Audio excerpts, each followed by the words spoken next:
ام الیقین از سمیرہ حمید۔ ہدا، یہ اس کا نام ہے، اور اس کی کھلی چھت کی گرے آڈی کار سگنل کو تقریباً توڑتے ہوئے یونیورسٹی کی طرف جاتے ہوئے اپنی رفتار کو ہوا سے ملا دینے کو ہے۔ امریکیوں کو کوئی چیز اتنا غصہ نہیں دلاتی جتنی تیز رفتار گاڑیاں۔ شکاگو کی سڑک پر اس نے کار کو قابو میں رکھتے ہوئے بے قابو ہو جانے دیا۔ گرلز لائک یو کا والیوم تیز کیا۔ بیک ویو مرر میں اس نے سگنل پر بریک لگانے والوں کو منہ بناتے کھڑکی سے سر باہر نکال کر گالیاں دیتے ہوئے دیکھا۔ مرر میں دیکھ کر ہی اس نے انہیں آنکھ ماری، جیسے وہ اس کی آنکھ ہی تو دیکھ رہے تھے۔ زیر لب گالیاں دیتے ہوئے وہ تو اس کی آنکھ پھوڑ دینا چاہتے تھے، جو ان کے درمیان سے کار کو ایسے نکال کر لے گئی تھی کہ خود بھی مرنے والی تھی اور ان کی گاڑیاں بھی الٹ دینے والی تھی۔ کار کی رفتار بڑھی تو اس کے بلونڈ بال ہوا کے ساتھ اوپر کی طرف لہرائے۔ فٹ پاتھ پر چلتے کتنے ہی لوگوں نے کھلی چھت کی کار میں بیٹھی اس لڑکی کو دیکھنا چاہا تھا۔ بہت دور سے ہی اس کی لک بتا رہی تھی کہ کار کی ڈرائیونگ سیٹ پر کوئی ایٹم بم بیٹھا ہوا ہے۔ ایسی پاپ کارن لڑکیوں کو جتنی بھی گالیاں دی جانی چاہیے دے کر دینی چاہیے۔ وہ تو بس اس لیے اسے دیکھنا چاہتے تھے۔ سڑک پر کاروں کو ڈچ کرتے، رفتار بڑھاتے ہوئے مرر میں سر کو ذرا سا جھکا کر خود کو دیکھا۔ واو، کلنگ، اس نے خود پر کمنٹ پاس کیا۔ کار کی رفتار کچھ ایسی اندھوناک ہو چکی تھی کہ فٹ پاتھ پر چلتے بچے کے ہاتھ سے غبارہ چھوٹ گیا۔ آئس کریم گر گئی۔ سوری کڈ، وہ بہت آگے نکل آئی تھی، پھر بھی مرر میں دیکھتے ہوئے ہاتھ لہرا کر بچے سے کہا، جو منہ بسور کر آسمان کی طرف پرواز کرتے غبارے اور زمین پر گری آئس کریم کو دیکھ رہا تھا۔ بچپن کے غم چھوٹے اور تکلیف بڑی ہوتی ہے۔ بچے کے تاثرات نے اسے مسکرانے پر مجبور کر دیا تھا۔ مسکرانے کے لیے اسے بہانوں کی ضرورت نہیں رہتی تھی، اس کے پاس سب یقین موجود تھے۔ وہ کیسی بھی اسٹوڈنٹ رہی تھی، لیکن کنویکشن تقریب کو پوری اہمیت دینا چاہتی تھی۔ ایگزامز کا دریا انہوں نے تیر کر نہیں، جل بھن کر پار کیا تھا۔ دنیا میں 4 سیزن موجود تھے، تو دنیا والوں کو 5واں سیزن ایگزام سیزن دریافت اور ایجاد کرنے کی بھلا کیا ضرورت تھی؟ سردیوں میں ٹھنڈ لگنے کا صرف خطرہ رہتا ہے، جبکہ ایگزام سیزن میں موت پڑنے کا امکان عام دنوں سے کہیں زیادہ بڑھ جاتا ہے۔ چند لائق اسٹوڈنٹس کو چھوڑ کر سب فوتنیا یعنی موت نمونیا کا شکار ہو جاتے ہیں۔ وہی سیزن جس سیزن میں برے سے برے اسٹوڈنٹ کو منہ لگانا پڑتا ہے کہ کیا پتا وہ ایگزامز میں کسی کام ہی آ جائے۔ تو ایگزامز اس نے کیسے بھی دیے تھے۔ کنویکشن کی تقریب کے لیے اس نے ایسے تیاری کی تھی جیسے اقوام عالم کے لیڈر کی حیثیت سے کل عالم کے سامنے تقریر کرنی تھی۔ اقوام ناکارہ عالم کی لیڈر ہدا کی آڈی یونیورسٹی حدود میں داخل ہو چکی تھی۔ اس کی کار سے کچھ اسٹوڈنٹس بس ہلاک ہوتے ہوتے بچے تھے۔ انہیں سوری کہتے ہوئے وہ پارکنگ میں کار کو پارک کر چکی تھی۔ ڈیش بورڈ سے مرر نکال کر اس نے ہاتھ میں لیا اور سب سے پہلے اپنے بال سیٹ کیے۔ کار سے باہر نکل کر گلاسز اتار کر لپ گلوس کا ایک کوٹ کیا۔ مرر کو کار کی سیٹ پر اچھال دیا۔ اس کے موبائل پر اس کی فرینڈز کی کال آ رہی تھی۔ اس نے کال پک کرنے کی زحمت نہیں کی تھی۔ ڈائیور کی پنک فراک کی دونوں پاکٹس میں اس نے اپنے ہاتھ سن کیے، خود کو، اپنی چال کو ڈائیور کی ڈریس کے مطابق کوٹ کیا۔ ہر لباس کی ایک چال ہوتی ہے۔ ڈائیور کی اس ڈریس کی چال شاہانہ تھی اور وہ ہر چال پر قادر بھی تھی۔ فراک کی بیک وی شیپ میں کمر تک بیک لیس تھی۔ اس وی میں بیک نیک نیکلس کی لمبی چین ہلکورے لے رہی تھی، جس کے آخری کنارے پر لگا سفید پینڈیولم اس کی چال کے ساتھ ساتھ ڈول رہا تھا۔ کمر اور شانوں کو سیدھا رکھ کر، ٹھوڑی اور چہرے کو غیر محسوس خم دیتے ہوئے، ہائی ہیلز میں مقید اپنے پیروں کو اس نے روش کی سمت بڑھا دیا۔ دھوپ میں چمکتا اس کے بالوں کا ملا جلا گہرا سنہرا رنگ، آنکھوں پر رکھے گلاسز، تنی ہوئی گردن اور اٹھی ہوئی ٹھوڑی۔ وہ حسن اور فیشن کی دنیا میں راج کرنے کے لیے بے تاج بنی تھی۔ ہیل کی ٹک ٹک روش پر سنائی دے رہی تھی۔ راستے میں آنے والا ہر اسٹوڈنٹ ترچھی یا ٹیڑھی نظروں سے اسے دیکھنے کی کوشش یا جسارت کر رہا تھا کہ دیکھ بھی لیا جائے اور پکڑا بھی نہ جائے۔ یہ جسارتیں وہ تب بھی کیا کرتے تھے جب وہ کلاس لینے کے لیے آتی تھی، اس وقت بھی جب وہ بھول چوک سے کسی کو ہائی ہیلو کرنے کے لیے روک لیتی تھی، اور جنہیں نہیں روکتی تھی وہ رک رک کر اسے دیکھنے پر مجبور ہو جاتے تھے۔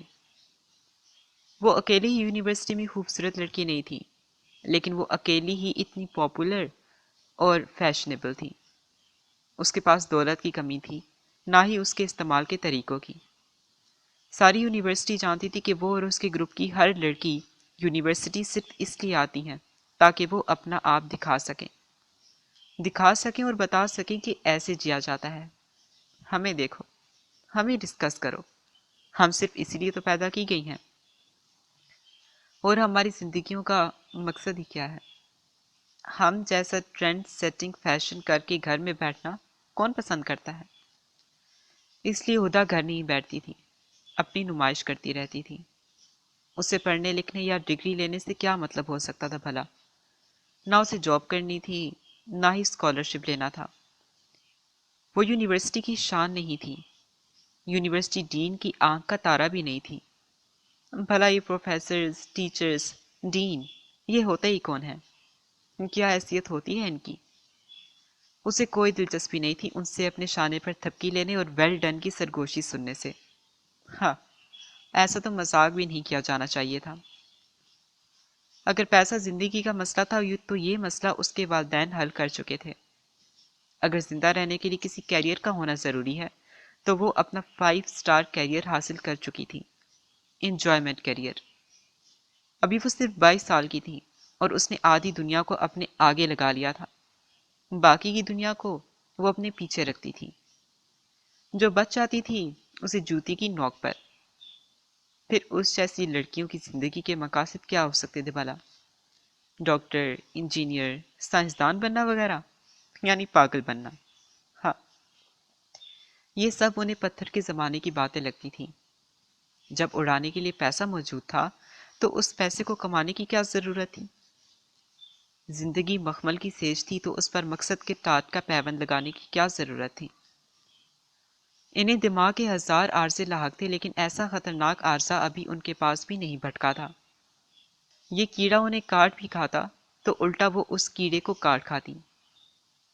پاکٹس میں ہاتھ دے کر بچ جانے والی دنیا کو ہیل کی نوک سے مسلتے ہوئے وہ چل رہی ہے۔ اس کی آئیکونک چال، انداز، اٹھان نے اسے اتنا نمایاں کر دیا ہے کہ دنیا کی ہر شے اپنی دھندلی چمک کے ساتھ چھپ کر رہ گئی ہے۔ اس ڈریس کا آرڈر اس نے سب سے پہلے دیا تھا، امل کلونی سے بھی پہلے۔ وہ تو عام دنوں میں ایسے ڈریس پہن کر آتی تھی کہ جب وہ انسٹا سٹوری شیئر کرتی تھی تو چند دنوں بعد کوئی نہ کوئی سیلیبریٹی اس کی کاپی کرتے ہوئی دکھائی دیتی تھی۔ ایک نیوز آرٹیکل کے بقول کچھ شوبز ایکٹریس انسٹا سٹار ہدا کو فالو کر رہی ہیں اور اس کے فیشن ٹرینڈ سے انسپائر ہیں۔ اس کی trend setting sense out class تھی، اور یہ آؤٹ کلاس سینس اس نے کلاسز بھگت کر نہیں، کلاسز بنک کر کے پائی تھی۔ آج کی انسٹا سٹوری تو آگ لگا دینے والی تھی۔ ہیلو ہدا، اس کا کلاس فیلو لائن اس آگ سے جھلسنے آیا تھا۔ پیچھے سے تو وہ بھاگتا ہوا آیا تھا، لیکن اس کے قریب آ کر ایسے نارمل چال چلنے لگا تھا جیسے چلتے چلتے اس پر نظر پڑ گئی تو سوچا ہائے کہہ دوں، سامنے سے دیکھ لوں۔ ہائے۔ اس نے پاکٹس میں سے ہاتھ نہیں نکالے تھے، سن گلاسز بھی نہیں اتارے تھے۔ مطلب ہائے کر لیا، اب آگے دفع ہو جاؤ۔ تم اگر تھوڑے بہت ضروری تھے بھی تو صرف ایگزامز تک۔ اب تو تمہارا نام یاد کرنے میں 5 منٹ لگیں گے، اور پھر بھی 6 منٹ میں who the hell is ہی نکلے گا۔ تمہیں بیک سے دیکھا تو ایسا لگا جیسے کائلی جینر جا رہی ہے۔ پھر سوچا اس کا ہماری یونیورسٹی میں کیا کام، بلکہ کسی بھی یونیورسٹی میں کیا کام۔ ویسے تمہارا بھی اس یونیورسٹی میں کیا کام؟ کیا کرتی رہی ہو تم یہاں؟ وہ آگے دفع نہیں ہوا تھا، اس کے ساتھ ساتھ چلتے ہوئے اپنے ذلیل ہونے کا اہتمام کرنے لگا تھا۔ Kylie Jenner? چلتے چلتے ایک دم سے رکی۔ پاکٹ میں سے ایک ہاتھ نکالا اور سن گلاسز اتار لیے۔ کائلی جینر، تم نے مجھے کائلی کہا؟ اس کی دلکش آنکھوں میں تندی سمٹ آئی۔ ہاں، کائلی، وہ سرجریوں کی دکان، بےہودہ چوزی، تمہیں لگا وہ میں ہوں؟ اس کا اتنا اچھا دن ایسے برے انسان کے منہ لگ کر خراب ہونے والا تھا۔ اس کا باپ مرغا، ماں مرغی، بہنیں مرغیاں اور وہ خود چوزی ہے۔ اینی وے، اس کی شہرت نے تو آگ لگا دیا یار، مطلب ہر طرف۔ پیاری بھی بہت ہے وہ۔ لائم، شروع میں وہ تھوڑا سا سہم گیا تھا، پھر اس نے جوا کھیلنے کے بارے میں سوچ لیا۔ بازی میری ورنہ اس کی، ورنہ ٹائی، ورنہ ٹاٹا بائے بائے۔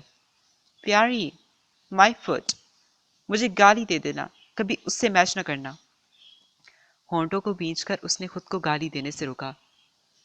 اس مہینے وہ ٹائمز کے کور پر بھی آئی ہے، دنیا کی سب سے کم عمر امیر ترین بزنس گرل، دی کائلی جینر۔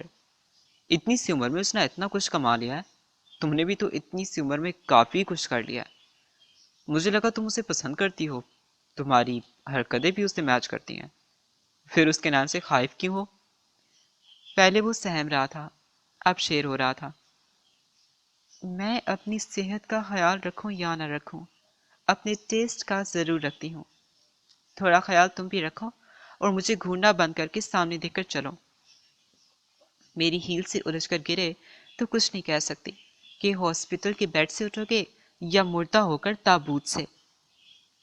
سن گلاسز اس نے واپس اپنی آنکھوں پر لگائے اور چلنے لگی۔ گرا دو گرا دو، لیکن کیا ہی اچھا ہو جو دم تمہاری باہوں میں نکلے۔ او غصہ نہ کرو، ذرا یاد کرو میں تمہارا کلاس فیلو ہوں، پہچانو مجھے۔ پہچان لیا ہے، اپنی طرح کے سنگ کے اسٹوڈنٹس کے رابن ہوڈ ہو تم، خبیث۔ کیا کہا؟ Robin hood? تم رابن کا نام جانتی ہو؟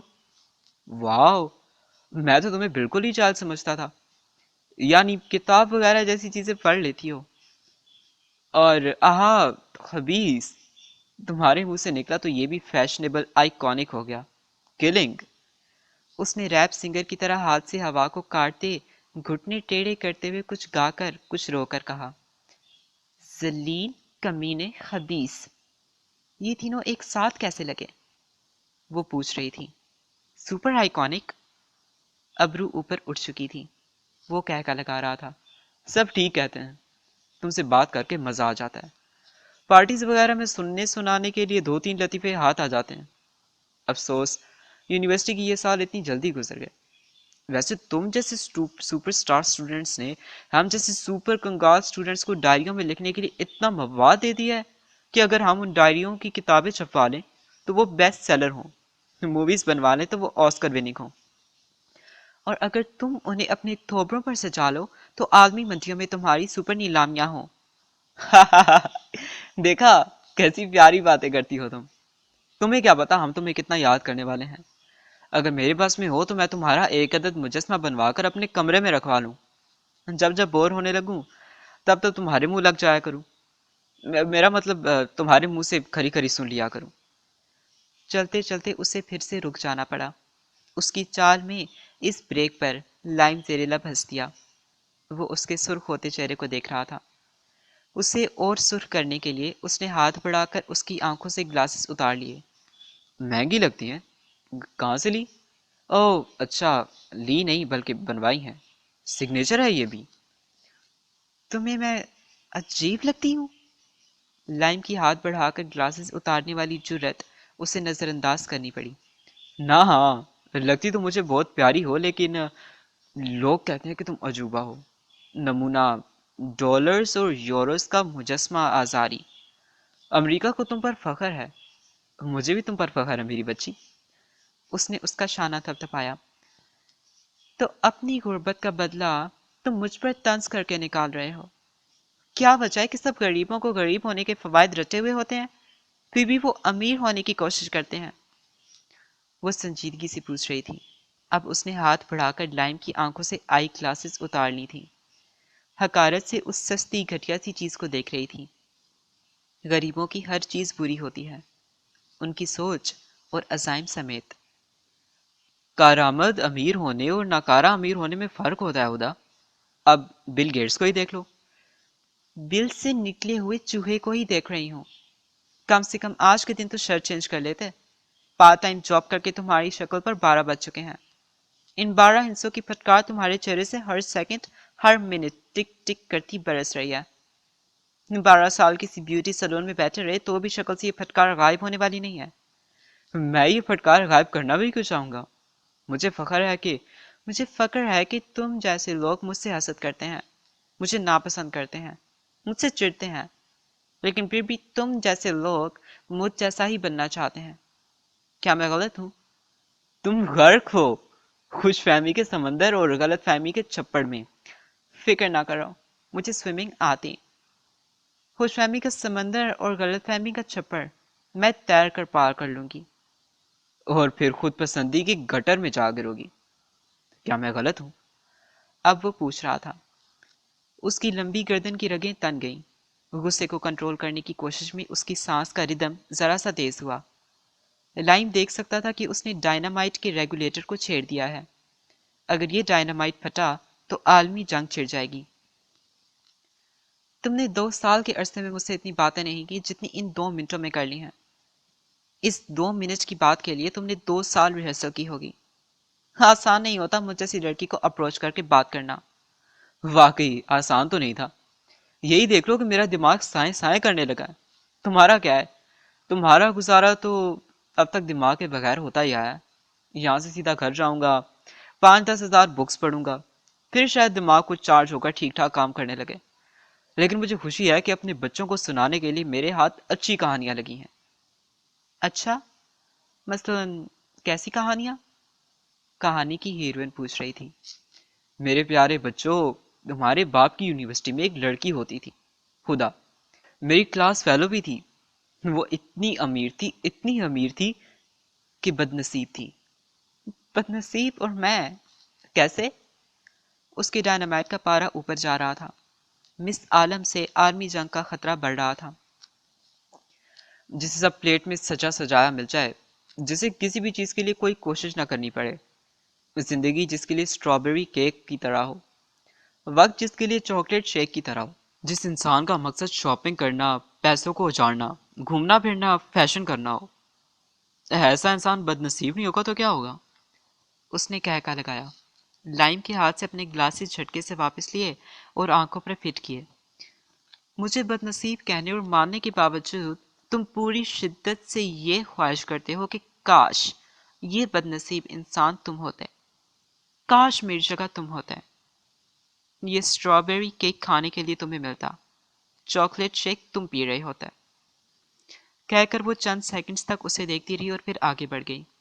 دولت مند ہونا اگر گناہ ہے تو ہر شخص گناہگار ہونا چاہتا ہے. لائم کی آئی گلاسز روش پر پھینک کر جاتے ہوئے وہ یہ جملہ اپنے پیچھے چھوڑ گئی تھی. روش پر اس کی ہیل کی ٹک ٹک زندگی کے شور کو دبا رہی تھی. حقیقی زندگی اس کی مجازی زندگی سے بہت پیار کرتی تھی, اس لیے جلد ہی اسے موت سے روشناس کروانے والی تھی. موت اگر زندگی میں نہ آئے تو روح کو مردہ کر دیتی ہے.